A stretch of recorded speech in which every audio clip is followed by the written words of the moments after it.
Dahil hindi tayo nakapamalaot, bibisitahin natin yung garden natin. Nandito ako sa garden natin.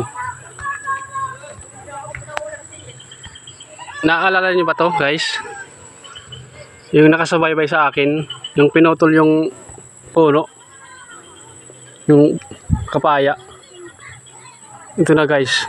Nabuhay pa siya. Tapos nagdalawa yung puno niya.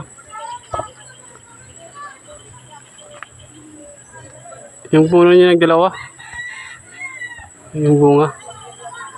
Yung mga bilanghoy ko, guys, nagtataas na.